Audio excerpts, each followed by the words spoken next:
Hello, good evening students. Steel classes में आप सभी का स्वागत है। मैं हूं दीपांकर लहरी। आज हम पढ़ेंगे न्यूटन्स लॉ ऑफ मोशन।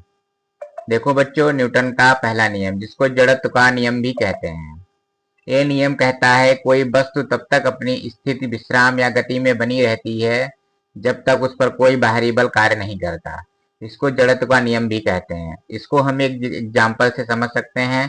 चलती गाड़ी अचानक रुकती है तो हम आगे की ओर झुक जाते हैं, क्योंकि हमारा शरीर गति की अवस्था में बना रहता है। जैसे बेटा कि अगर हम किसी गाड़ी में बैठे हैं, जैसे देखिए, ये हमारा सर है, ये मेरे पैर हैं, ये हम लोग चल रहे हैं, चलती हुए इन मोशन। और जब हम स्टॉप अवस्था में आएंगे, जब हम स्टॉप होंगे बेटा, तो हमारा सर आगे की ओर स्टेयरिंग पे लड़ जाएगा। ये हमारा सर है, वो पैर स्थिर रहेंगे, सर हमारा स्टॉप में लड़ जाएगा। ठीक है बेटा, तो ये न्यूटन का पहला नियम है। चलिए आगे देखते हैं कि न्यूटन का द्वितीय नियम क्या कहता है। न्यूटन का द्वितीय नियम, बल का नियम।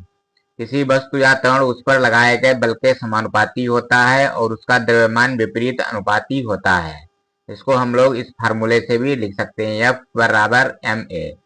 F जहाँ पे F बल, फोर्स, m द्रव्यमान और a त्वरण को प्रदर्शित करता है। इसका एक एग्जाम्पल है बेटा, जैसे कि एक क्रिकेट की गेंद लेते हैं और एक फुटबॉल की गेंद लेते हैं। ठीक है, फोर्स हम लोग दोनों पे सेम एफ लगाएंगे। अगर हम क्रिकेट की गेंद को उतने ही बल से मारेंगे और फुटबॉल की गेंद को ही उतने ही बल से ही मारेंगे, तो क्रिकेट की गेंद धीमी गति से जाएगी, स्लो मोशन से जाएगी, और फुटबॉल की गति फास्ट मोशन से जाएगी, क्योंकि फुटबॉल की गेंद का द्रव्यमान कम है, इसका द्रव्यमान कम है और इसका द्रव्यमान ज्यादा है बेटा। तो ये होता है न्यूटन का द्वितीय नियम। अब हम लोग आते हैं न्यूटन के तृतीय नियम पे। अब देखते हैं न्यूटन का तृतीय नियम क्या कहता है। न्यूटन का तीसरा नियम प्रतिक्रिया का नियम कहलाता है। प्रतिक्रिया के बराबर और विपरीत दिशा में प्रतिक्रिया होती है। Every action has an equal and opposite reaction. कोई भी, जब हम जमीन, इसका एक एग्जाम्पल है, जब हम जमीन पर कूदते हैं तो जमीन हमें विपरीत दिशा में ऊपर की ओर धकेलती है। जब हम जमीन पे नीचे की ओर कूदते हैं बेटा, तो एकदम हम ऊपर की ओर जंप करते हैं। ये न्यूटन की प्रतिक्रिया का तीसरा नियम है। इसका एक एग्जाम्पल ये भी है, रॉकेट।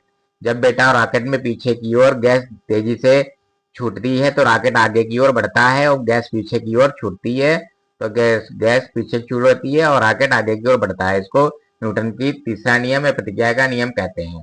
ठीक है बच्चा, तो आज के लिए इतना ही। द एंड समाप्त। कल हम कुछ नया टॉपिक लेकर आएंगे। तब तक सबको good night, take care, bye bye.